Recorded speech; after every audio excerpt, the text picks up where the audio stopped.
ఉన్నటువంటి ప్రసంగాన్ని తప్పనిసరిగా వినాల్సినటువంటి అవసరం ఉంది. పిల్లల డ్యాన్సులు ఎలాగో ఉంటాయి, తప్పనిసరిగా అన్ని ప్రోగ్రామ్స్ కూడా కండక్ట్ చేయడానికి సిద్ధంగా ఉన్నారు బిడ్డలు. కాబట్టి కొద్దిసేపు దేవుని వాక్యం వైపు మనందరం కూడా చూద్దాం, విందాం. మన మధ్యలో ఉన్నటువంటి డేనే చైర్మన్ అయ్య గారు, జాన్ డేవిడ్ అయ్య గారు దేవుని యొక్క వర్తమానాన్ని అందించవలసిందిగా మన ప్రేమతో ఆహ్వానిస్తున్నాం. వారు ప్రసంగించడానికి వస్తుండగా బిగ్గరగా చప్పట్లు కొట్టి మనం ఒకసారి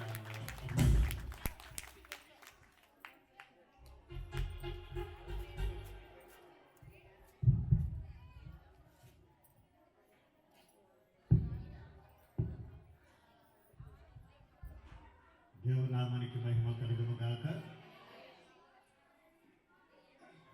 ప్రభువైన యేసుక్రీస్తు పరిశుద్ధ నామములో మీ అందరికీ వందనాలు. Happy Christmas, merry Christmas. Merry అనబోయి మేరీ మీరు అనేస్తున్నారు. మేరీ కాదు, merry Christmas. Happy Christmas, merry Christmas. Merry అంటే సంతోషకరం, మహా సంతోషకరం, సంతోషకరమైన క్రిస్మస్. ఈరోజు దేవుని మహా ప్రేమ చేత మరి ఒక 2025వ సంవత్సరం ఈ క్రిస్మస్ ఆరాధన ద్వారా మన దేవుని నామాన్ని మహింపరుస్తూ మన రక్షణ జీవితాల్ని బలపరచుకోవటానికి, పరిపూర్ణ చేసుకోవటానికి దేవాది దేవుడు మనకి ఇచ్చినటువంటి ఈ శ్రేష్టమైన సమయాన్ని బట్టి సర్వలోకనాథుడు, లోకరక్షకుడు, సృష్టికర్త ఆ దేవాదేవునికి మహిమ కలుగును గాక. మనం ఏం చేసినను సమస్తం యేసుక్రీస్తు పేరట తండ్రి దేవునికి కృతజ్ఞతాస్తుతులు చెల్లించాలి. మనం చేసే ప్రతి ఈ ఆధ్యాత్మికమైన ఈ దైవ కార్యం ద్వారా దేవునికి మహిమ కలగాలి. తద్వారా దేవుడు మనల్ని, మన కుటుంబాన్ని ఆశీర్వదించే దేవుడై ఉన్నారు. అటు రీతిగా ఈ వేడుక ద్వారా, ఈ సెమీ క్రిస్మస్ ఆరాధన ద్వారా దేవునికి మహిమ కలిగి మనమందరము సంతోష ఆనందాలతో నింపబడి దేవుని రాజ్యానికి ఫలించినట్లుగా పరిశుద్ధాత్మ దేవుడు సహాయం చేయను గాక.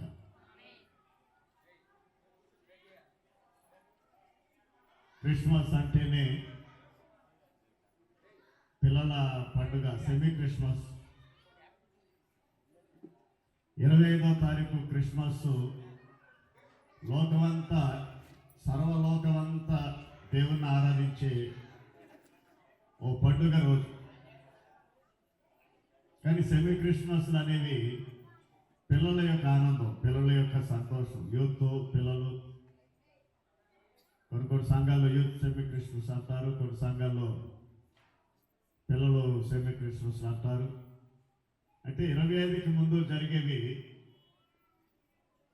సెమీ క్రిస్మస్ల యొక్క ఈ సంతోషం, పిల్లల యొక్క సంతోషం, యూత్ వారి యొక్క సంతోషం, అలాగే వారిని బట్టి తల్లిదండ్రుల యొక్క ఈ సంతోషాన్ని బట్టి దేవునికి మహిమ. పిల్లల్ని, యూత్ వారిని చేరుకుడు వచ్చిన దేవుని పిల్లలైన మీ అందరినీ మెండుగా దండుగా క్రిస్మస్ శుభాలతో దేవుడు నింపును గాక. మరి ఒక ఈ 2020 సంవత్సరం క్రిస్మస్ వేడుకలో మీతో పాటు మేము కూడా పాలు పప్పులు కలిగి ఉండి దేవుని ఆరాధించే అవకాశం దేవాదేవుడు ఇచ్చారు. ప్రేమతో నన్ను ఆహ్వానించినటువంటి ఈ ప్యారిష్ ఇన్ఛార్జ్ గారు రెవరెండ్ కె ఇజ్రాయిల్ అయ్య గారికి, అమ్మగారికి మా పక్షంగా హృదయపూర్వక వందనాలు తెలియజేస్తున్నాం. ఈరోజు ఈ వేడుక అధ్యక్షులుగా ఉన్నటువంటి ప్రియులు విజయ్ కుమార్ మాస్టర్ గారికి, టీచర్ గారికి హృదయపూర్వక వందనాలు. వేదిక మీద ఉన్న దైవ సేవకులు, కమిటీ బిడ్డలు, ఎగ్జిక్యూటివ్ మెంబర్ చేపట్టిన అనిల్, కౌన్సిల్ మెంబర్సు, ప్రత్యేకంగా దేవరమ్మ అమ్మకి, అమ్మగారులకి, చేరుకుని వచ్చిన మీ అందరికీ మరోసారి మా కుటుంబ పక్షంగా సిఎస్ఎస్ సెమినరీ క్రైస్ట్ చర్చ్ బేవనోల్ పక్షంగా మీ అందరికీ మా హృదయపూర్వక శుభాలు తెలియజేస్తున్నాం. దేవుడు మనకిచ్చిన ఈ సహవాసం, ఈ ఆత్మీయ సహవాసం క్రైస్తవ విశ్వాస యాత్రలో దేవుడు మనకిచ్చిన ఈ కుటుంబం, ఈ సహవాసం, ఇది ఆత్మ సంబంధమైనది. శరీర సంబంధమైన కుటుంబాలు లోకరీతిగా దేవుడు ఏర్పాటు చేసి అందరూ కూడా ఆత్మీయమైనటువంటి సహవాసంలో ఉండి వారి వారి కుటుంబాన్ని దేవుని రాజ్యానికి సిద్ధపరచుకుంటూ ఉండాలని పరిశుద్ధాత్మ దేవుడు తెలియపరుస్తున్నాడు. అందుకే మీరు ఒకరినొకరు ప్రార్థన చేసుకోండి, సమాధానం కలిగి ఉండండి, సహవాసం కలిగి ఉండండి అని పరిశుద్ధాత్మ దేవుడు వాక్యం ద్వారా మాట్లాడుతున్నారు. ఇది లోకస్తులకు ఉండేది కాదు, అన్యులకు ఉండేది కాదు.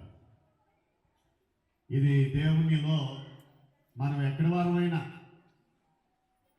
ఏ ఇంటి పేరు వారమైనా, ఏ స్థలంలో ఉన్నా దేవుని సన్నిధికి వచ్చేసరికి మనమందరం దేవుని పిల్లలు, దేవుని సహోదరులు, దేవుని సహవాసులు కలిసి ఏకీపించి మనం ప్రార్థన చేస్తున్నప్పుడు, ఆరాధిస్తున్నప్పుడు దేవుడు మనల్ని ఆశీర్వదిస్తూ ఆ నిత్యరాజ్య సహవాసంలోనికి నడిపిస్తే దేవుడై ఉన్నాడు మన దేవుడు. అట్టి కృప ఈ 2020 సంవత్సరంలో మీ కుటుంబాలకి దేవుడు అనుగ్రహించును గాక. మరొక ఈ 2020 సంవత్సరంలో యేసుక్రీస్తు ప్రభువారి యొక్క మొదటి రాకడ ఆగమనం గురించి మనం వాక్యాలు నేర్చుకుంటున్నాం.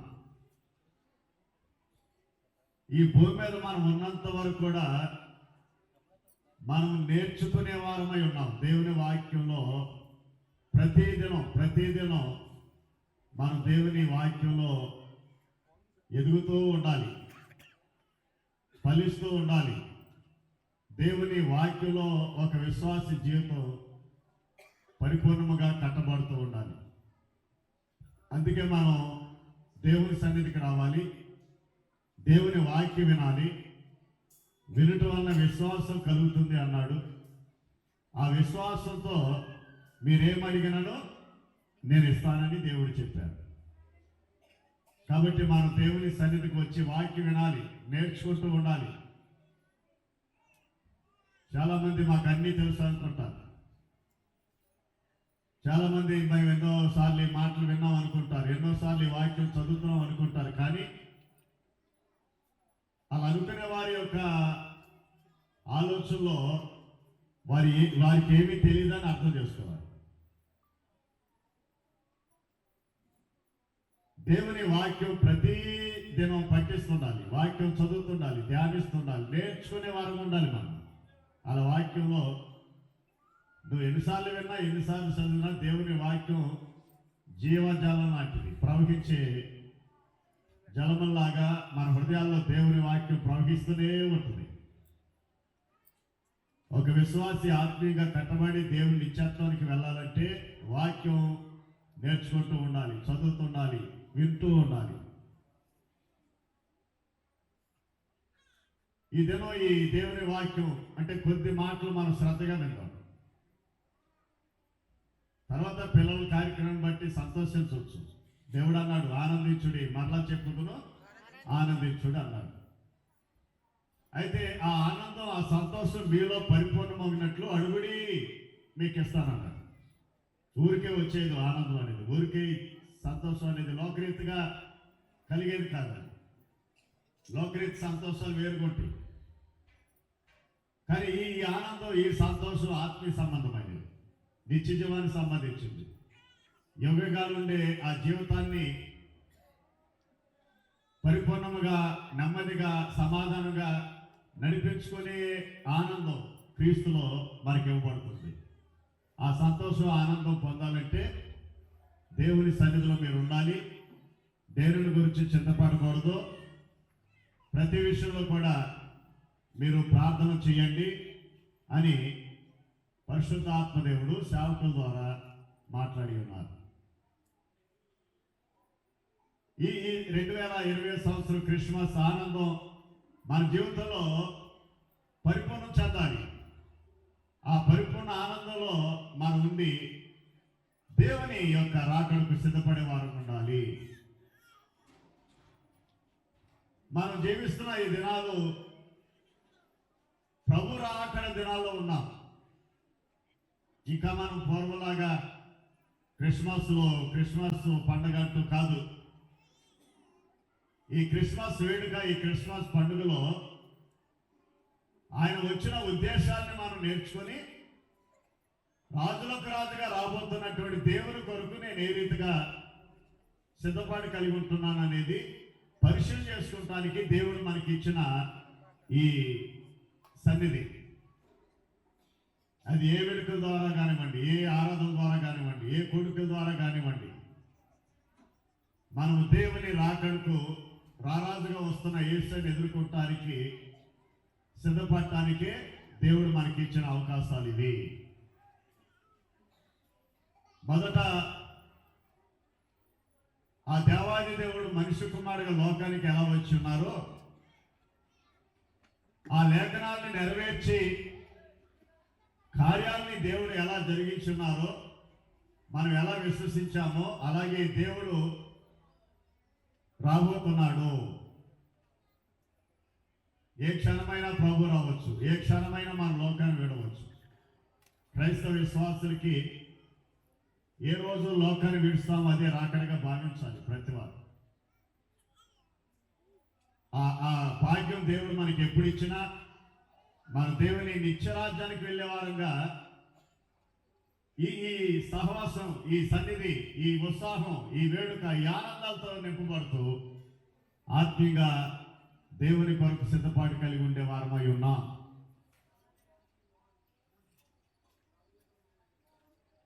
యేసుక్రీస్తు ప్రభువారు 2020 సంవత్సరం క్రితం మనిషి కుమారుడు లోకానికి వచ్చారు. ఆయన ఏ లేఖనాల ద్వారా దేవుడు మాట్లాడాడో ఆ లేఖనాలను నెరవేరుస్తూ కాలము పరిపూర్ణమైనప్పుడు తన మహిమను విడిచి మనిషి కుమారుడుగా లోకానికి వచ్చి ఉన్నాడు. ఆయన 33 సంవత్సరాలు లోకంలో జీవించారు. 3.5 సంవత్సరాలు సేవ చేశారు. ఏ ఉద్దేశంతో లోకానికి వచ్చున్నారో ఆ ఉద్దేశం, ఆ పని నెరవేర్చి సర్వ మానవులందరికీ రక్షణ మార్గాన్ని ఇచ్చిన దేవుడు ఆయన. ఆయనే మార్గం. ఈరోజు మనం ఈ వేడుక ఎందుకు చేస్తున్నాం? ఆ రాజ్యానికి వెళ్ళటానికే కదా. ఆ ఉద్దేశంతో రాకపోతే ఇక్కడ మన యొక్క ప్రార్థనలో భక్తి వ్యర్థంగానే ఉంటుంది. మనం ఏం చేసినా కానీ నేను దేవుని రాజ్యానికి ఫలించాలి, దేవుని సాక్షిగా ఉండాలి, దేవుని మహిమపరచుకోవాలి, నా కుటుంబం కట్టుకోవాలి, నేను దేవుని రాకడలో ఎత్తబడాలని విశ్వాసంతో మనం ప్రతి సన్నిధి కలిగి ఉండి దేవుని మహిమపరుస్తూనే ఉండాలి. అట్టి కుటుంబాలు, అట్టి జీవితాన్ని దేవుడు ఆశీర్వదిస్తూ నిత్య రాజ్యానికి నడిపించే దేవుడు మన ప్రభు అయిన యేసుక్రీస్తు. సరే, యేసు ప్రభువు వచ్చినప్పుడు జరిగిన విషయాలన్నీ మన బ్రతుకుల్లో ఎన్నో ఏండ్ల నుండి వింటూనే ఉన్నాం. ఇక ఆ విషయాల్ని మనం గుర్తు చేసుకుంటూ ఎందుకు ప్రభువారు లోకానికి రావాల్సి వచ్చింది, అనేక విషయాలు దేవుడు మాట్లాడాడు. ఎందుకు లోకానికి రావాల్సి వచ్చిందో అనేక సంగతులు పరిశుద్ధాత్మ దేవుడు బయలుపరిచారు. చాలా విషయాలు ఉన్నాయి. కానీ కొద్ది సమయంలో ఒక 3 విషయాలు మనం నేర్చుకుందాం. మన మైండ్లో ఉండాలి, మన హృదయంలో ఉండాలి. ఈ 2020 సంవత్సరంలో ఈ క్రిస్మస్ వేడుకలో ఏ వాక్యం దేవుడు నన్ను దర్శించాడు, ఏ వాక్యం ద్వారా నన్ను మాట్లాడి బలపరిచాడు, ఏ విషయం నేను నేర్చుకున్నాను అనేది నీ హృదయంలో ఉండాలి. దేవుని మాటలు ఎప్పుడు మనం వింటున్నా, చదువుతున్నా, ధ్యానిస్తున్నా, నేర్చుకుంటున్నాం. కాబట్టి మన హృదయాల్లో ఉంటే ఫలిస్తాం, విజయాన్ని పొందుకుంటాం. అనేక విషయాలు ఉన్నాయి, కానీ 3 మాటలు మీకు తెలియజేస్తాను. అపోస్తలుడైన పౌలు గారు తిమోతికి రాసిన మొదటి పత్రిక 1వ అధ్యాయం 15వ వచనంలో మనం గమనిస్తూ ఉన్నాం. చూడండి. పాపులను రక్షించుటకు క్రీస్తు యేసు లోకమునకు వచ్చిన వాక్యము నమ్మదగినది, పూర్ణాంగీకారమునకు యోగ్యమునై ఉన్నది. గమనించాలి, దేవుని యొక్క వాక్యం స్పష్టంగా మాట్లాడుతుంది. పాపులను రక్షించుటకు క్రీస్తు యేసు లోకమునకు వచ్చిన వాక్యము నమ్మదగినది, పూర్ణాంగీకారమునకు యోగ్యమైనదినై ఉన్నది. అట్టి వారిలో నేను ప్రధానుడను. ఈ పత్రిక రాసినటువంటి వ్యక్తి చాలా నిష్ఠ భక్తి కలిగిన యోధుడు. ధర్మశాస్త్రాన్ని తన హృదయంలో నిలుపుకున్నవాడు ఆయన. ప్రతి మాట ధర్మశాస్త్రంలో ఉన్న ప్రతి ఆజ్ఞలు, ప్రతి లేఖనాలని పట్టించినవాడు ఆయన.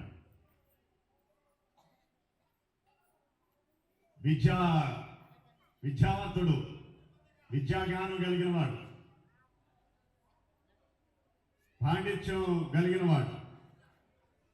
యవన వయసులో పౌరుషం, రోషం కలిగిన యూదుడుగా, మతనిష్ట భక్తుడిగా జీవిస్తున్నవాడు ఆయన. మేము అబ్రహాం సంతానం, మేము పరలోక వారసులం, మేము యెహోవా దేవుని పిల్లలం, మేము యోధులం అని రోషంగా నిలిచినవాడు. ఈ మతపరమైన భక్తిలో పెరిగి దేవుని వాక్యం లేక దేవుని యొక్క సత్యాన్ని ఎరుగక ఉన్నవాడు ఆయన. ఈనాడు కూడా మేము క్రైస్తవులం అనుకుంటున్నారు, కానీ ఎంతమంది నిజ క్రైస్తవులుగా, దేవుని పిల్లలుగా, ఆత్మీయులుగా జీవిస్తున్నారు? ఎవరి మనస్సాక్షి, ఎవరి హృదయాలను వారు పరీక్షలు చేసుకోవాలి. క్రైస్తవులు అంటే మతం కాదు. క్రైస్తత్వం అంటే లోక మనుషులు ఏర్పాటు చేసుకున్న మతాల్లో ఒక మతం కాదు క్రైస్తత్వం అంటే. ఈ ప్రపంచంలో ఏ దేశం, ఏ రాష్ట్రం, ఏ పట్టణం, ఏ గ్రామం ఎక్కడ క్రైస్తవులు అనబడేవారు దేవుని పిల్లలు, రక్షింపబడిన వారు, దేవుని నిత్యరాజ్యానికి వారసులు. క్రైస్తవులు అంటే దేవుని పిల్లలు, రక్షింపబడిన వారు. యేసునందు విశ్వాసం ఉంచి అంత్యోకాయలో మొట్టమొదట క్రైస్తవులు అనబడిరి, శిష్యులు క్రైస్తవులు అనబడిరి. అంటే యేసును విశ్వసించిన వారు, నిజ దేవుని ఎరిగిన వారు, సృష్టికర్త, లోకరక్షకుడు, సర్వాధికారి అయినటువంటి దేవుని ఎరిగిన వారందరూ క్రైస్తవ పిల్లలు, రక్షింపబడిన వారు, పరలోక పిల్లలు. గమనించాలి, నేర్చుకోవాలి ప్రియమైన వారు. అంటే ఎన్నో మాటలు వింటున్నాం, మీ జీవితాలు ఎన్నో సంవత్సరాల నుంచి వాక్యాలు వింటూనే ఉంటున్నారు. అయితే దేవునికి మహిమకరముగా నేను క్రీస్తు బిడ్డగా, క్రైస్తవ బిడ్డగా, క్రైస్తవురాలుగా, క్రైస్తవుడుగా, ఆత్మీయ బిడ్డగా ఉండగలుగుతున్నానా? ప్రతి దినం నన్ను బట్టి దేవునికి మహిమ కలుగుతుందా? నా కుటుంబం దేవునికి ఇష్టంగా ఉంటుందా? మా ఇంట్లో వారందరూ దేవునికి మహిమకరంగా ఉండగలుగుతున్నారనేది మనం వాక్యం ద్వారా గమనించుకుంటూ, ప్రార్థన చేసుకుంటూ దేవునికి సాక్ష్యం ఉండే జీవితమే క్రైస్తవ జీవితం.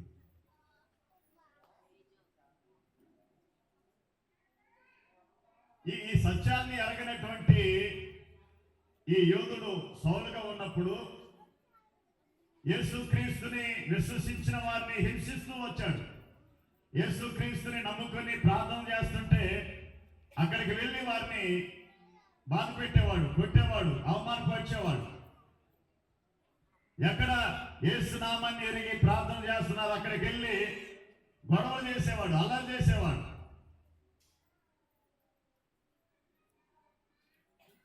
ఆయన అంటున్నాడు నేను పాపిని. ఏమంటున్నాడు? నేను పాపిని. పాపం చేసిన వారిలో ప్రధాన పాపిని. ఆయన అంటున్నాడు కదా 12వ వచనంలో, పూర్వము దూషకుడును హింసకుడును హానికుడును నన్ను తన పరిచర్యకు నియమించి నమ్మకమైన వారిగా ఇచ్చినందుకు నన్ను బలపరిచిన మా ప్రభువైన క్రీస్తు యేసుకు కృతజ్ఞుడై ఉన్నాను. తెలియక విశ్వాసం వల్ల చేసి తిని గనుక హల్లెలూయా. పాపుల స్నేహితుడై బలహీనులకు ఆశ్రయుడై దేవుడే జన్మించే దీనుడై. పాపుల స్నేహితుడై బలహీనులకు ఆశ్రయుడై దేవుడే జన్మించే దీనుడై. ఉద్ధరించువాడై దాక్షిణ్యపూర్ణుడై, ఉద్ధరించువాడై దాక్షిణ్యపూర్ణుడై, చెలికాడై మనతోడై అందాల బాలుడై, యోధా గోత్ర సింహము అతడే, అయినా గొర్రె పిల్లగదా నీకొచ్చాడే. యోధా గోత్ర సింహము అతడే, అయినా గొర్రె పిల్లగదా నీకొచ్చాడే. పాపుల స్నేహితుడై బలహీనులకు ఆశ్రయుడై దేవుడే జన్మించే దీనుడై. బలహీనుని బలపరిచే దేవుడు, తెలియక పాపం చేసేవారిని క్షమించి రక్షించే దేవుడు, తెలియక విశ్వాసులు జీవించే వారిని విశ్వాసులు నడిపించే దేవుడైనా తెలిసి పాపం చేసేవారిని క్షమించే దేవుడు కాదు. మీ అందరికీ అన్నీ తెలుసు, నాకంటే ఎక్కువ తెలుసు, కానీ మాత్రమే కొంచెం కష్టమవుతుంది.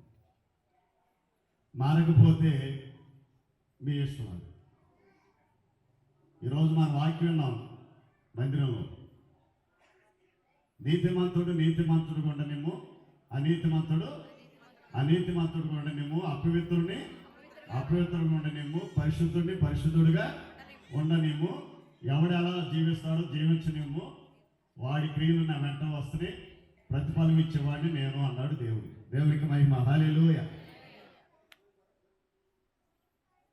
మన భక్తి అనేది, మన క్రైస్తత్వం అనేది లోక సంబంధమైనది కాదు, మనుషులను బట్టి చేసేది కాదు, అన్యులాగా చేసేది కాదు. మనం ఆరాధించే దేవుడు పరిశుద్ధుడు.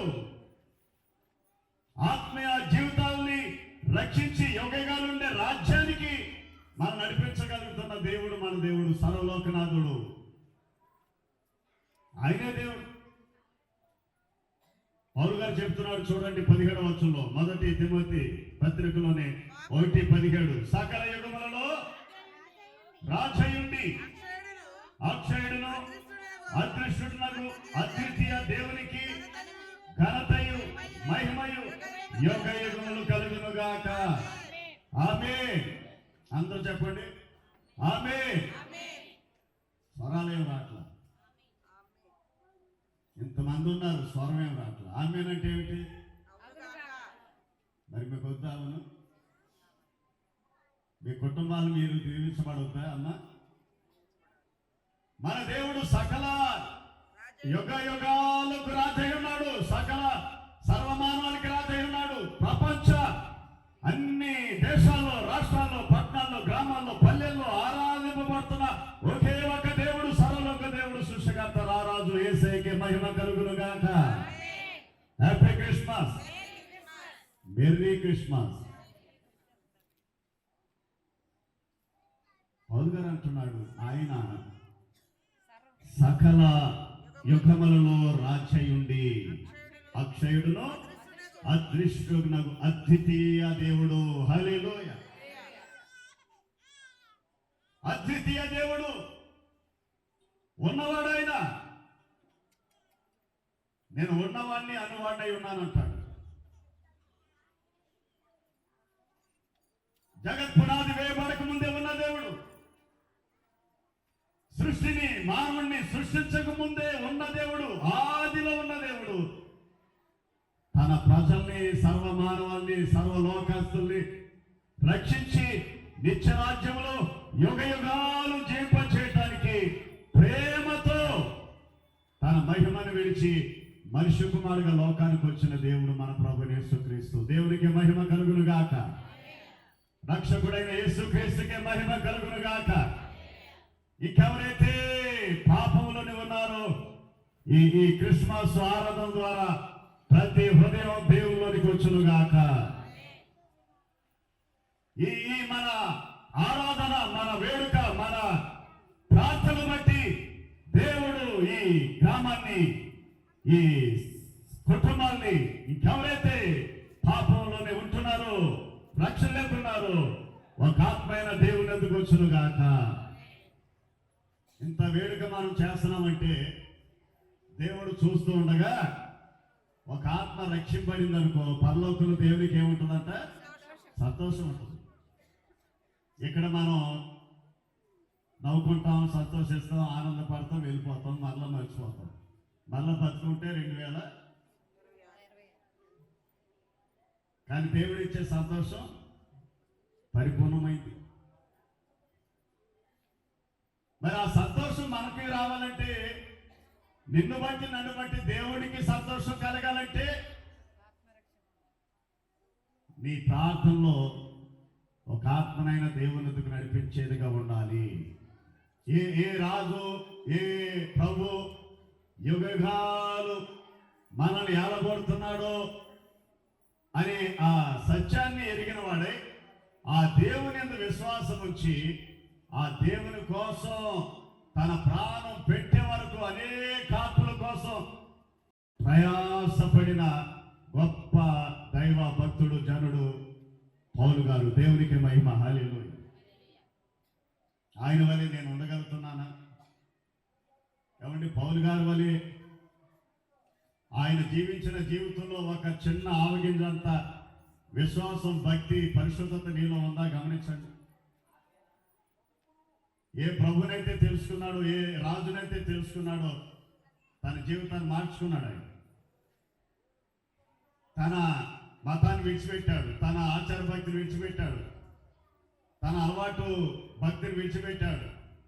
నిజరక్షకుడైన యేసయ్యను విశ్వసించి ఏ ఉద్దేశంతో పౌలు గారిని దేవుడు పిలుచుకున్నాడు, ఆ ఉద్దేశాన్ని బట్టి తన ప్రాణం పెట్టే వరకు కూడా ఆత్మల కోసం ప్రయాసపడిన వాడు.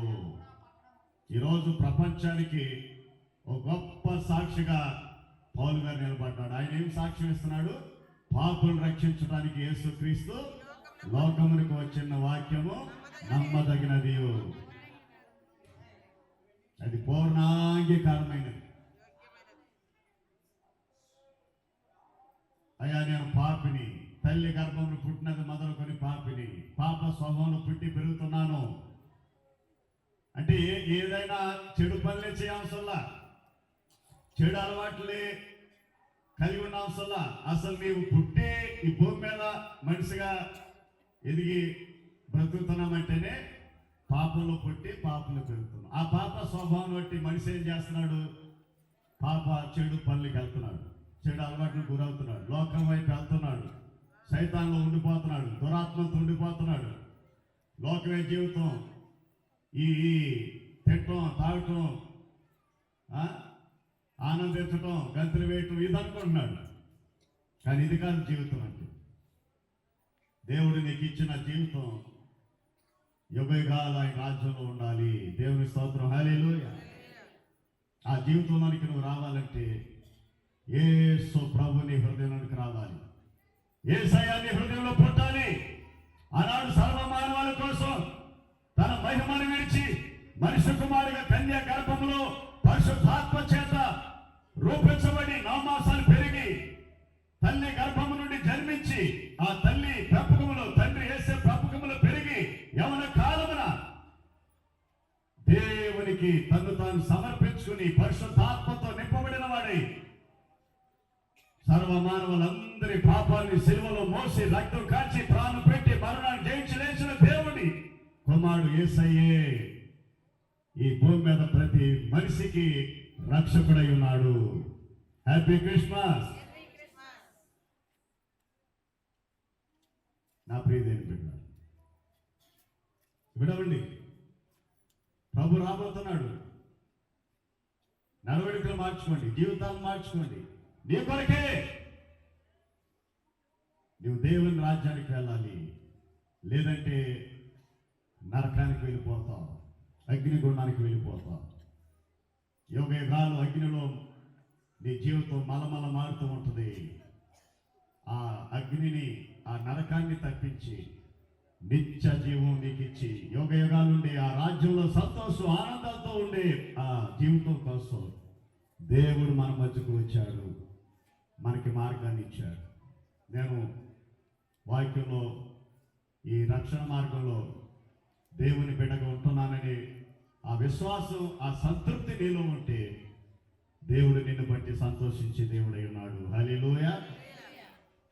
యోహాను రాసిన మొదటి పత్రిక 3వ అధ్యాయం 8వ వచనం ముగించుకుందాం.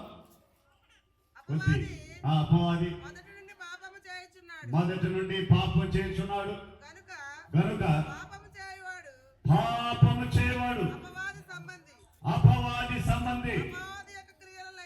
అపవాది యొక్క క్రియలు లయపరచడానికి మనుష్య కుమారుడు ప్రత్యక్షమాయను. దేవునికి మహిమ. హల్లెలూయా. పాపం రక్షించడానికి లోకానికి వచ్చాడు. అలాగే అపవాది క్రియలు లయపరచడానికి ఆయన మనుష్య కుమారుడుగా లోకానికి వచ్చాను. ఎందుకు వచ్చాడమ్మా? అపవాది యొక్క క్రియల్ని లయపరచడానికి ఆయన వచ్చాడు. పాపంలో పట్టడానికి కారకుడెవడు? పాపంలో పట్టడానికి కారకుడెవడు? సాతాను, అపవాది. ఈరోజు మనుషులందరూ లోకం వైపు, మతాల వైపు, కులాల వైపు, రకరకాల మార్గాల వైపు ఇష్టానుసారంగా జీవించడానికి కారకుడెవరు? అపవాది, సైతాను. ఈ లోకంలో ప్రతి మనిషిని వెంటాడుతూ దేవుని యొక్క నిత్యత్వానికి, మోక్ష రాజ్యానికి వెళ్ళలేకుండా అడ్డుపడేవాడు అపవాది, సైతాను.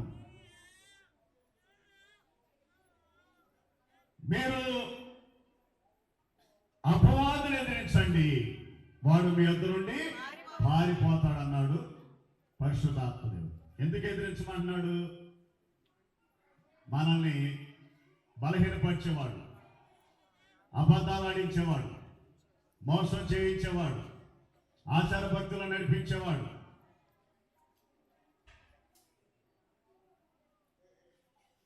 పరలోక నిత్యరాజ్యానికి వెళ్ళకుండా వారితో పాటు నరకాన్ని తీసుకువెళ్ళాలని ప్రతి సమయం వెంటాడుతూ అడ్డుగా ఉండేవాడు. శోధనలు వస్తున్నాయా, సమస్యలు ఎదురవుతున్నాయా, నెమ్మది లేకుండా, శాంతి లేకుండా సాతాను ఒకవేళ మిమ్మల్ని వెంటాడుతున్నాడేమో. పరిపూర్ణంగా దేవుళ్ళు ఎదగలేక ఉన్నారా? పరిశుద్ధతలో ఎదగలేకుంటున్నారా? దేవునికి మహిమను తీసుకురాలని బలహీనకున్నారా?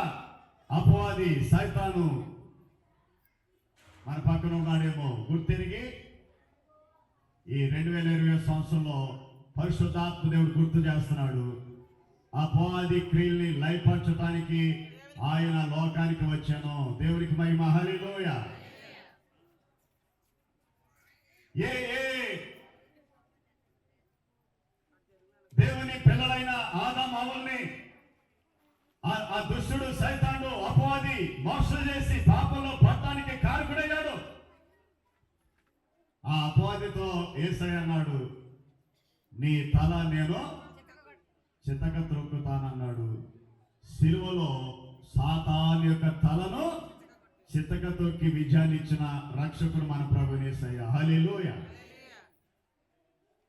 నువ్వు ఆత్మీయంగా ఎదగాలంటే అపవాదిని ప్రతి క్షణం గద్దిస్తుండాలి, ఎదుర్కొంటూ ఉండాలి. సైతాన్తో ప్రతి సమయం మనం ఏం చేయాలి? వాక్యం ద్వారా, ప్రార్థన ద్వారా వాడిని గద్దిస్తుండాలి. మనం అలా గద్దించకుండా ఉంటే ఆత్మీయంగా ఎదగలేము. నీ హృదయాన్ని గమనించుకో. నీ కుటుంబం ఎలాగుంది? నీ హృదయం ఎలాగుంది? ఆత్మానందంలో ఉన్నావా? విశ్వాసంలో పరిపూర్ణకుంటున్నావా? రక్షణ ఆనందంలో ఉన్నావా? నిన్ను బట్టి దేవునికి మహిమ కలుగుతుందా? ఒకవేళ లేనట్లయితే సైతానుడు, అపవాది, దురాత్మలు, బలహీనపరిచేవాడు వాడిని గద్దిస్తూ శోధన వచ్చినా, ఇరుకులు వచ్చినా, బలహీనతలు వచ్చినా, సమస్యలు వస్తున్నా, నెమ్మది లేక వస్తున్నా, అన్నీ ఉన్నా ఒక్కోసారి శోధనలు రావచ్చు, బలహీనతలు రావచ్చు, సమస్యలు రావచ్చు. ఇవి ఒకవేళ అపవాదం వల్ల వస్తున్నాయేమో గుర్తెరిగి వాటిని గద్దిస్తూ జయిస్తూ విశ్వాసంతో వెళ్ళే జీవితమే క్రైస్తవ జీవితం. అట్టి గొప్ప శక్తి 2020 సంవత్సరం క్రిస్మస్ లో దేవుడు మీకు ఇచ్చును గాక. పేతురు రాసినటువంటి మొదటి పత్రిక ముగిద్దాం. చివరగా పేతురు మొదటి పత్రిక 2వ అధ్యాయంలో 21వ వచనం. క్రీస్తు కూడా మీ కొరకు బాధపడి మీరు తన అడుగు జాడలందు నడుచుకున్నట్లు మీకు మాదిరి ఉంచిపోయెను. క్రీస్తు కూడా మీ కొరకు బాధపడి మీరు తన అడుగు జాడలందు నడుచుకున్నట్లు మీకు మాదిరి ఉంచిపోయెను. పాపం రక్షించడానికి లోకానికి వచ్చాడు. అపవాదికి లయపరచడానికి లోకానికి వచ్చాడు. మాదిరికరమైన జీవితాన్ని మనకి ఇవ్వటానికి లోకానికి. మీరు లోకంతో ఉండొద్దు, అపవాది క్రియకి లొంగిపోవద్దు, సాతాను సహవాసంలోకి వెళ్ళొద్దు. మీరు లోకస్తులాగా, అన్యుల్లాగా ఆచారంగా జీవించొద్దు. నన్ను పోలి నడుచుకోండి. దేవుని స్తోత్రం, హల్లెలూయా. నా అడుగు జాడల్లో మీరు నడవండి, నా మాదిరిలో మీరు నడవండి అని మనకి మాదిరి చూపించి వెళ్ళిన దేవుడు మన ప్రభు అయిన. మనం వెంబడించేది మనుషులు కాదు, లోకాన్ని కాదు. ఎవరు వెంబడించాలి? ఇప్పుడు మనం యేసయ్యనే వెంబడించాలి. యేసు అడుగు జాడలు నడిచేవారు తృప్తిలరు, యేసు అడుగు జాడలు నడిచేవారు బలహీనలు కాదు. యేసు అడుగు జాడలు నడిచేవారు పైకి భక్తి, హృదయంలో లోకం, పాపం, ఆశలు కలిగి ఉండరు. యేసుతో నడిచేవారు పైకి ఒక మాట, లోపల ఒక మాట ఉండదు. యేసుతో నడిచేవారు అటు ఇటుగా ఉండరు. యేసు మాదిరిలో నీవు ఉన్నావా? యేసు అడుగుజాడలో నీవు ఉన్నావా? యేసు నడిచినట్లుగా నువ్వు నడుస్తున్నావా? ఎవరిని వెంబడించవసరం లేదమ్మా, ఎవరిని చూడవసరం. వెలు చూపుతో కాదు, విశ్వాసంతో నా దేవుడితో నేను నడుస్తున్నాను అన్నాడు పౌలు గారు. చూడండి ఎంత గొప్ప సాక్ష్యమో. తాను కట్టిన సంఘాలతో పౌలు గారు అంటున్నాడు, నన్ను పోలి నడుచుకోండి అన్నాడు. దేవుని స్తోత్రం, హల్లెలూయా. ఎంత గొప్ప సాక్ష్యం అండి. మనం చెప్పగలుగుతామా ఈరోజు? ఓ సేవకుడిగా, ఒక విశ్వాసిగా నన్ను పోలి నడుచుకోండి అని చెప్పగలుగుతున్నామా? నీ సాక్ష్యం సమాజంలో సాక్ష్యంగా ఇతరులకి మేలుకరంగా ఉంటుందా? నీ నీ ప్రవర్తన, నీ నడక, నీ మాట, నీ భక్తి, నీ ప్రార్థనలో ఇతరుల్ని రక్షించే సాక్ష్యం ఉంటుందా? క్రైస్తత్వం అంటే అనేకులు ఎదుట మాదిరిగా ఉండాలి, సాక్ష్యంగా ఉండాలి. క్రీస్తును కలిగిన వారు, క్రీస్తు మాదిరిలో ఉన్నవారు ప్రేమ కలిగి ఉంటారు, సమాధానం కలిగి ఉంటారు, అన్యోన్యత కలిగి ఉంటారు, గౌరవాలు కలిగి ఉంటారు, అనురాగం కలిగి ఉంటారు. మనలో ఉంటున్నాయా?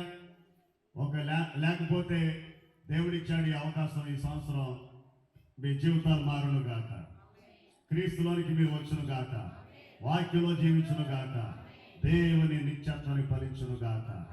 ఈ కొద్ది మాటలు దేవుడు మన వినికిట్లు ఆశీర్వదించి ఆయన రాజ్యానికి కాపాడును గాక. ఆమేన్. అద్భుతమైనటువంటి దేవుని మాటలు